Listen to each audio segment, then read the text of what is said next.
The discovery. Dr. Elena Santos stared at her quantum computer's output display, her coffee going cold beside her keyboard. The results made no sense. The quantum interference patterns she was seeing couldn't be explained by any known natural phenomenon, yet they were appearing consistently across multiple runs of her experiment. Maya, can you verify these readings? She called to her research partner without taking her eyes off the screen. Dr. Maya Patel looked up from her own workstation in their basement lab at MIT. The space was cramped, filled with humming equipment and the subtle vibration of cooling systems keeping their experimental quantum computer at near absolute zero. What am I looking at? These coherence patterns. They're structured. Too structured to be random quantum noise. Maya wheeled her chair over, her forehead creasing as she studied the data. That's impossible. We're just running standard quantum error correction algorithms. There shouldn't be any external quantum interference at all, let alone patterns this complex. Elena pulled up another screen showing the historical data from their last month of experiments. Look at this. The patterns started appearing 3 weeks ago, but they were so faint I thought they were just system artifacts. They've been getting stronger, more defined. It's like something out there is interacting with our quantum bits. Something that understands quantum mechanics at a level we haven't even theorized yet. Maya's skepticism was evident in her voice. Are you suggesting what I think you're suggesting? I'm not suggesting anything yet, Elena replied, though her eyes sparkled with barely contained excitement. I'm just saying these patterns are artificial. They show clear signs of intelligent design. We need to verify this independently, Maya said, already pulling out her phone. I'm calling Professor Chen at Stanford. Their quantum lab has a different architecture than ours. If they're seeing similar patterns, already ahead of you, Elena interrupted, pulling up an email. I sent our data to quantum research labs at Stanford, Oxford, and USTC in China last night. Oxford and Stanford have already responded. They're seeing the same patterns, Maya. Whatever this is, it's not a local phenomenon. Maya sat back in her chair, the implications finally hitting her. If these patterns are artificial, if something out there is sophisticated enough to interact with quantum computers across the globe, then humanity isn't alone, Elena finished. And whoever's out there has mastered quantum mechanics in ways we can barely comprehend. The next few weeks were a blur of activity. As more quantum research facilities worldwide confirmed the presence of the mysterious patterns, the scientific community began to mobilize. What had started as an anomaly in Elena and Maya's lab had become a global phenomenon that could no longer be ignored. Elena found herself presenting their findings to a hastily assembled panel of international scientists and government officials. The conference room at the United Nations was packed, the air heavy with anticipation and skepticism in equal measure. The patterns are becoming more complex, she explained, gesturing to the massive display behind her. We believe they're not just random interference. They're a language, a quantum language written in entangled states and superposition. Are you suggesting, a stern-faced official interrupted, that these patterns are some form of communication? Not exactly, Elena replied. We think they're more like quantum exhaust, traces left behind by extremely advanced technology operating at the quantum level. Technology that, until now, has been carefully hidden from our detection. The room erupted in murmurs and heated discussions. Maya stepped forward to continue their presentation. The fascinating thing is that once we knew what to look for, we began finding these quantum signatures everywhere. They're particularly strong in Earth's orbit and at various points around our planet. We believe we're detecting cloaked observation posts. If that's true, a Chinese quantum physicist spoke up. Why are we only detecting them now? Elena smiled. Because we weren't supposed to. Our quantum computers weren't supposed to be advanced enough yet. Whatever civilization is watching us, they underestimated how quickly we progress in quantum computing. They underestimated human ingenuity. And now that we've detected them, The question came from a military officer in the back of the room. Now, Elena said, her voice firm with conviction, we show them that humanity is ready for a larger role in the galaxy. We've already begun developing new quantum detection systems based on what we've learned from these patterns. Within months, we'll be able to map their entire observation network. They can no longer hide from us. Maya added, more importantly, we're learning from their quantum signatures. Their attempts to hide have inadvertently given us a blueprint for technologies we hadn't even dreamed of yet. We're not just detecting them. We're beginning to understand how their technology works. As Elena looked out at the assembled leaders of Earth's scientific community, she felt a profound sense of anticipation. Humanity had just taken its first steps into a much larger universe, and they had done it not by being handed advanced technology, but by piecing together the puzzle themselves. Ladies and gentlemen, she concluded, we stand at a crossroads. We can either wait for them to reveal themselves, or we can show them that humanity is ready to join the galactic community on our own terms. The choice is yours. The room fell silent as the implications sank in. Humanity hadn't just discovered they weren't alone in the universe. They had caught an advanced civilization in the act of watching them. And in doing so, they had demonstrated exactly why humans were ready for the stars. The Watchers had become the watched, and the future of human-alien relations would never be the same. The breakthrough. The Massachusetts Institute of Technology's Quantum Research Center hummed with energy at 3 in the morning. Dr. Elena Santos hadn't left the lab in 36 hours, but exhaustion couldn't touch her now. Not when they were this close. Run it again, she commanded, and Maya initiated the quantum field generator's startup sequence. Around them, banks of advanced equipment powered up, their cooling systems working overtime to handle the computational load. Field coherence at 15%, 30%, 45%. Maya called out the readings, her voice tense with concentration. Previous attempts had all failed at around 60% coherence. The alien quantum signatures they'd been studying maintained stable fields at 99% coherence, a feat that should have been impossible without their crystalline technology. But humans had never been good at accepting impossible odds. Field coherence at 75%. Stabilizing. Maya's voice wavered slightly. They'd never gotten this far before. 80%. 85%. Elena watched the holographic display showing their quantum field structure. Where alien technology used perfect crystalline matrices to maintain quantum coherence, their human-designed system looked almost chaotic by comparison. Instead of fighting against quantum decoherence, they had embraced it. 90%. Some fluctuation in the secondary containment field. Maya reported. Let it fluctuate. Elena responded, her eyes fixed on the readings. The cascade effect should kick in at 92%. Their breakthrough had come from an unexpected source, video games, specifically from studying how players exploited glitches in quantum physics simulation games. Those glitches had revealed that quantum systems could be stabilized not just through perfect order, but through carefully controlled chaos. 95%. Elena, the field is starting to pulse. The holographic display erupted in a dance of quantum interactions, where alien fields maintained perfect stability.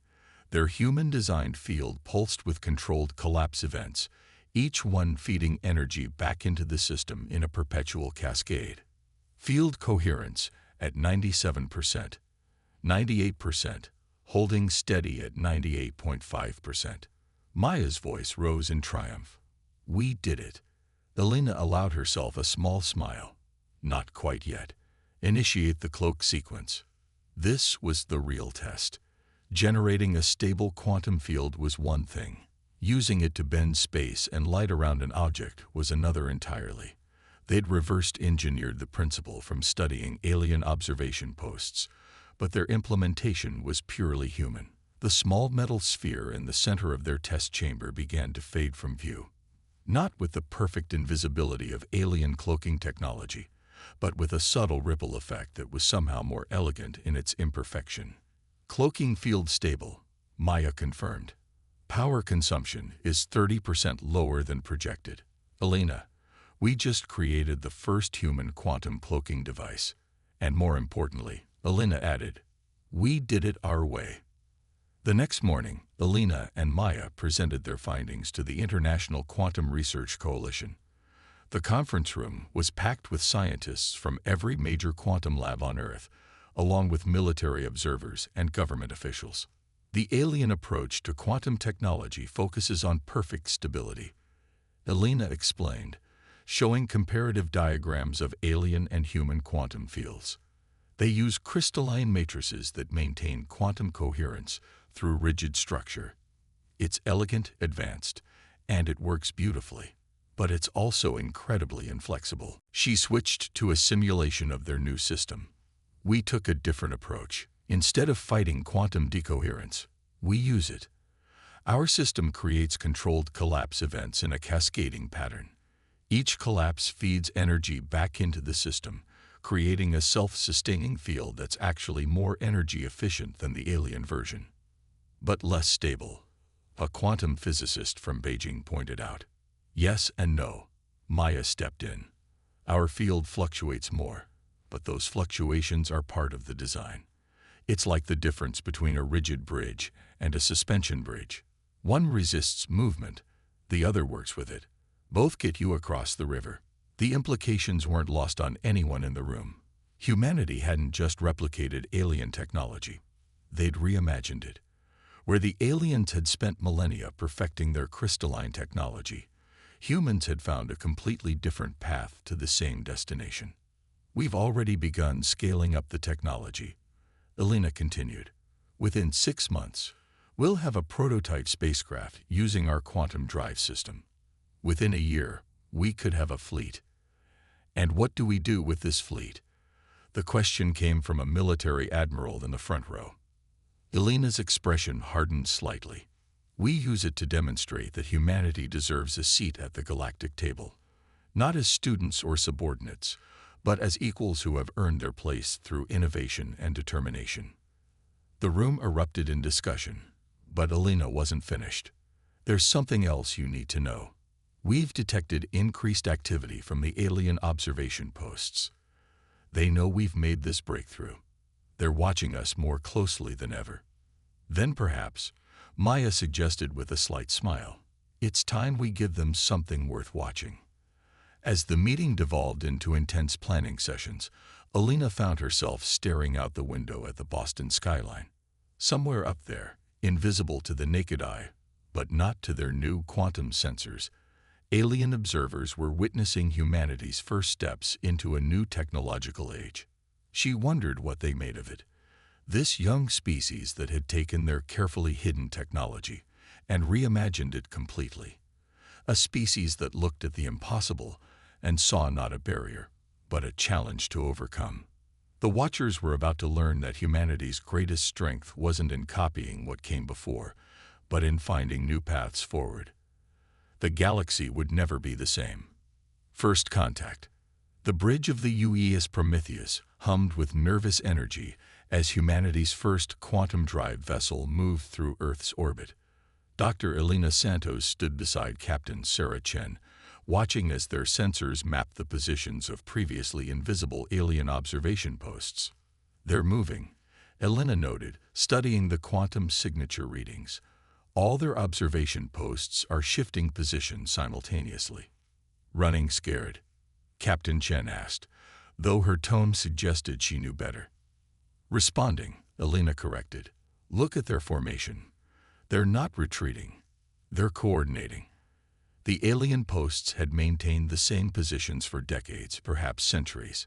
Now they moved with fluid grace, their quantum signatures pulsing with increased power. Whatever the aliens had been planning, humanity's rapid advancement had forced their hand. Multiple quantum signatures detected, Maya announced from her station. Massive ones, coming from beyond lunar orbit. They're decloaking. The bridge crew watched in awe as enormous vessels shimmered into visibility. Their design defied human aesthetics, all curved surfaces and crystalline structures that seemed to flow like liquid metal. 7 ships in total, arranged in a pattern that somehow felt both defensive and welcoming. "They're beautiful," Elena whispered, then caught herself. "And at least a century ahead of us technologically." "In some ways," Maya added, highlighting sensor readings on her display. "Their quantum field coherence is perfect, their crystalline technology more advanced than anything we could build. But their fields are rigid, predictable. Our quantum cascade drive could run circles around them in a maneuver." "Let's hope it doesn't come to that," Captain Chen said firmly. "Dr. Santos, are you ready to make history?" Elena nodded, straightening her uniform. After humanity's quantum breakthrough, the United Earth government had created a new branch of service, part military, part scientific corps. The midnight blue uniform she wore marked her as part of humanity's first contact team. Their broadcasting, communications announced, multiple frequencies, including quantum band communications. Elena smiled. Of course they were using quantum communications, and of course humanity had already cracked that technology too. "Put it through." The holographic display flickered to life, revealing a being that pushed the boundaries of human comprehension. Its form seemed to shift between states, composed of crystalline structures that pulsed with internal light. When it spoke, its neural translator rendered its thoughts into perfect English. "Greetings, humans of Earth. I am High Observer Xylix of the Galactic Concordat. Your species has surprised us." "High Observer," Elena stepped forward. "I am Dr. Elena Santos of Earth. We've been looking forward to meeting you." The crystalline being's form flickered in what might have been amusement. "Indeed, you have demonstrated remarkable ingenuity in detecting our presence, and even more remarkable creativity in developing your own quantum technologies." "We're a curious species," Elena replied. "Once we knew advanced technology was possible, we weren't going to stop until we understood it. Though I suspect we've taken a rather different approach than what you're used to." "Yes." Xylix's form pulsed with what seemed like scientific interest. "Your quantum cascade technology is unorthodox. Our scientists initially believed it could not work. The deliberate use of quantum instability as a power source, it goes against millennia of established theory." "But it does work," Maya chimed in. "Sometimes the best solutions aren't the most obvious ones." "Indeed." The alien's form stabilized slightly. "We have been observing Earth for 3 centuries, waiting until your species reached an appropriate level of technological development for contact. We did not expect you to force our hand quite so dramatically. We appreciate the desire to protect developing civilizations," Elena said carefully. "But humanity prefers to chart its own course. Now that we've proven our capabilities, we're hoping we can move forward as equals." Xylix's crystalline form rippled with complex patterns. "The Concordat has protocols for integrating new species. Traditionally, we would spend decades gradually introducing advanced technologies, carefully managing the cultural impact." "With respect," Captain Chen interrupted, "humanity has already demonstrated we can develop advanced technology on our own. We're not looking for handouts or careful management. We're looking for exchange, partnership." There was a long pause as Xylix seemed to confer with others off-screen. When the alien spoke again, its tone carried what might have been respect. "Your quantum cascade technology," it said finally. "Our scientists are extremely interested in studying it. Perhaps we could arrange an exchange of knowledge. There may be aspects of our crystalline technology that could complement your more dynamic approach." Elena smiled. This was what they had hoped for, not submission to alien authority, but recognition as equals who had earned their place among the stars. "We would welcome such an exchange," she replied. "Though I should warn you, human scientists can be quite enthusiastic when presented with new areas of study." As we have observed, Xylix's form pulsed with what was definitely amusement now. "Perhaps that enthusiasm, combined with your unique perspective on quantum mechanics, is exactly what the Concordat needs. The galaxy is vast, Dr. Santos, And there are mysteries that even our ancient civilization has yet to solve. As formal diplomatic channels were established and plans made for scientific exchange, Elena found herself reflecting on humanity's journey to this point. They had taken alien technology that was supposed to be undetectable, not only detected it but understood it, and then developed their own unique version that approached the same problems from an entirely different angle. In doing so, they had proven that humanity didn't need to be guided or managed. They had earned their place among the stars through innovation, determination, and that uniquely human ability to look at the impossible and find a new way to make it possible. The age of human isolation was over. The galaxy would never be the same, and neither would the Concordat. The exchange. The Joint Human Concordat Research Facility in Geneva buzzed with activity as scientists from two vastly different civilizations worked to bridge gaps in understanding that went far beyond mere language. Dr. Elena Santos watched as Maya attempted to explain their quantum cascade technology to a group of crystalline beings whose very form seemed to radiate skepticism. The key isn't fighting entropy, Maya was saying, gesturing to their test apparatus. It's about channeling it. Think of it like surfing a wave rather than trying to stop the ocean. The leading Concordat scientist, whose name translated roughly as first scholar of quantum harmonics, pulsed with what Elena had learned to recognize as intellectual distress. But the quantum field collapses are chaotic, unpredictable. How can you maintain consistent power output with such variability? That's exactly the point, Maya replied, initiating a test sequence. The quantum cascade drive hummed to life, its field fluctuating in what looked like chaos, but was actually a carefully orchestrated dance of collapse and renewal. We don't need consistency at the micro level. We only need predictable patterns in the aggregate. The Concordat scientists watched in fascination as the human technology performed its controlled dance with chaos. Their own crystalline forms resonated slightly with the quantum frequencies, creating an ethereal light show that highlighted their growing understanding. Remarkable, first scholar admitted. In 15,000 years of quantum research, we never considered this approach. We always sought perfect stability through our living crystal technology. Different paths to the same destination, Elena said, stepping forward, which is why this exchange is so valuable. Your crystalline technology is incredible, but it's also reached certain theoretical limits. Our more dynamic approach might help push past those boundaries. The first scholar's form shifted into what Elena had learned was their equivalent of a contemplative pose. Already, your quantum cascade principles have helped us improve our own systems by 15%. By accepting small, controlled instabilities, we can achieve power outputs we thought impossible. And your crystalline matrices have helped us refine our containment fields.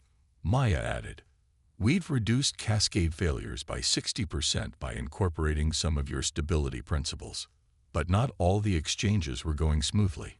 In another lab, human engineers struggled to interface with Concordat crystalline computers, while Concordat scientists found human binary computing systems hopelessly primitive yet strangely effective. The problem, Elena explained to a frustrated human Concordat engineering team, isn't that either approach is wrong. It's that we're trying to force them to work the same way. We need to stop trying to make our technologies compatible and start finding ways to make them complementary. This idea, complementary rather than compatible, became the breakthrough they needed.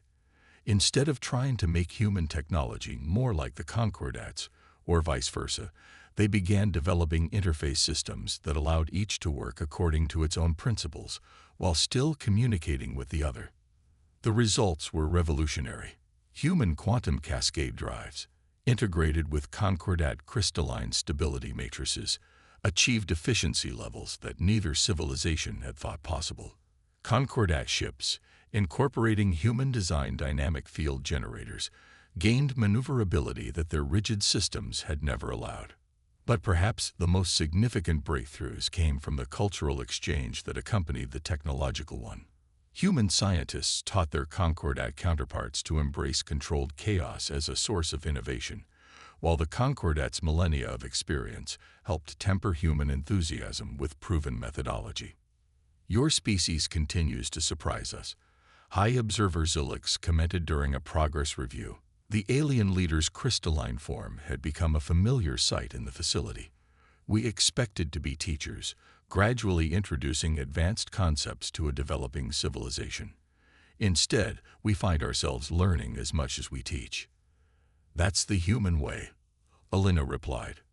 We don't just adapt to new ideas, we transform them, find new applications that even their originators hadn't considered. It's not always elegant, but it's effective. Indeed. Xylix's form pulsed with what Alina now recognized as appreciation. Though I must admit, your approach to problem-solving can be disconcerting. Yesterday, I observed a human engineer solve a quantum field alignment issue by, as she put it, hitting it with a hammer. Alina laughed. Did it work? That's the most disturbing part, Xylix admitted. It did. The impact created a resonance pattern that stabilized the field better than our standard procedures. Our scientists are still trying to understand why. As the exchange program continued, both civilizations found themselves transformed by the interaction. Human technology leaped forward not by copying the Concordat's advanced systems, but by understanding their principles and finding new ways to apply them. The Concordat, in turn, began to break free from millennia of rigid thinking, incorporating human creativity and adaptability into their own development process. But not everyone was comfortable with the pace of change. Some members of the Concordat worried that human unpredictability could destabilize their carefully ordered society, and some humans feared losing their independence to the vastly more experienced alien civilization. Alina understood both perspectives, but she also saw something greater emerging from the collaboration, a new way of thinking that combined human dynamism with Concordat wisdom. As she watched human and alien scientists working together, their different approaches creating solutions neither would have found alone, she realized they were witnessing the birth of something unprecedented in galactic history. The question was the galaxy ready for what this partnership might achieve? The crisis. The emergency alert came at 3:47 a.m. Earth time. Dr. Alina Santos was woken by the urgent pulsing of her quantum communicator, its crystalline matrix glowing with unprecedented intensity. The message was brief but terrifying. A quantum surge had been detected at the edge of the solar system, massive enough to threaten the fabric of space-time itself. Within an hour, she stood in the Joint Command Center alongside Maya and representatives from both human and Concordat leadership. The holographic display showed a growing distortion in space, its quantum signature unlike anything in either civilization's records. The surge is expanding exponentially, High Observer Zulix reported, their crystalline form flickering with barely contained concern. Our models suggest it will reach Earth within 72 hours. When it does, the quantum disruption will tear apart anything more complex than basic matter. What's causing it? Alina demanded, studying the readings that streamed across her quantum interface. We believe it's a cascade failure in the quantum substrate of space itself, First Scholar explained. In all our history, we've only seen theoretical models of such an event. Our containment technologies are useless against something of this magnitude. Maya, who had been quiet until now, suddenly straightened. Cascade failure, she repeated. Like what we deal with in our quantum drive technology, but on a cosmic scale. Similar in principle, First Scholar agreed, but vastly more powerful. Our stability-based approach to quantum mechanics can't handle disruptions of this scale. Alina and Maya exchanged looks. But what if stability isn't the answer? Alina asked. What if we need to fight chaos with chaos? The next hours were a blur of intensive collaboration. Human and Concordat scientists worked side by side, combining their disparate approaches to quantum mechanics in ways neither would have considered just months ago. Alina's team adapted their quantum cascade technology to a scale that would have seemed impossible before, while Concordat engineers modified their crystalline matrices to handle levels of controlled chaos that went against millennia of tradition. "The theory is sound," Elena explained to the Joint Command Staff. "We can't stop the quantum surge, but we can redirect it, like a martial artist using an opponent's strength against them. By creating a controlled cascade effect," Maya continued, "we can channel the surge's energy back into itself, causing it to collapse into a stable state. But we'll need both our technologies working in perfect sync to pull it off." The plan was audacious, combining human ingenuity with concordat precision in ways that pushed both technologies to their limits. They would create a network of quantum field generators around the solar system, each one using modified human cascade technology, stabilized by concordat crystals. When the surge hit, the network would create a controlled quantum storm that would meet chaos with chaos, using the surge's own energy to neutralize it. "This plan is insane," one of the concordat scientists declared. "The probability of success is less than 12%. "Welcome to how humans do science," Elena replied with a grim smile. "Sometimes the crazy plans are the only ones that work." As the surge approached, 50 ships took up positions around the solar system. Sleek human vessels with their quantum cascade drives working alongside crystalline concordat ships. Each was equipped with the hybrid technology they'd developed, ready to create the largest controlled quantum field ever attempted. Elena stood on the bridge of the UES Prometheus, watching the countdown. Beside her, High Observer Zilix's crystalline form pulsed with a mixture of anxiety and determination. "In all our history," Zilix commented, "we never would have attempted something like this. The risks are incalculable." "That's humanity's gift to the galaxy," Elena replied. "We see the impossible and think, why not?" The surge hit their defensive network like a tsunami of quantum chaos. Elena watched as the readings spun into ranges that should have been impossible. The hybrid field generators activated, creating a controlled storm of quantum fluctuations that met the surge's chaos with their own. For a moment that felt like eternity, the fate of the solar system hung in the balance. Then Maya's voice cut through the tension. "It's working. The surge is being redirected, feeding back into itself." They watched in awe as their network of controlled chaos worked exactly as theorized. The surge, unable to maintain its coherence against their combined technology, collapsed in on itself. Where there had been a system-destroying quantum storm, there was now only a gentle ripple in the fabric of space-time. In the aftermath, as the combined fleet regrouped around Earth, Elena found herself in a reflective mood. "We couldn't have done this alone," she told Zilix. "Neither of our civilizations could have solved this by themselves." "No," Zilix agreed, their form glowing with what Elena now recognized as pride. "The concordat's stability and humanity's embrace of controlled chaos. It turns out both were necessary. Perhaps that is why our civilizations found each other.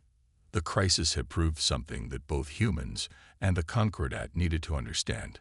The greatest achievements come not from one approach dominating another, but from finding ways to make different perspectives work together." Humanity's quantum cascade technology and the concordat's crystalline matrices were like two halves of a greater whole, each making up for the other's weaknesses. As Elena looked out at the combined fleet, human and concordat ships flying together in formation, she knew that this was just the beginning. The galaxy was vast, full of mysteries that would require both human creativity and concordat wisdom to solve. The Watchers had become partners, and together they would reshape the future of the galaxy. Not through perfect stability or pure chaos, but through the delicate balance between the two that only their combined civilizations could achieve.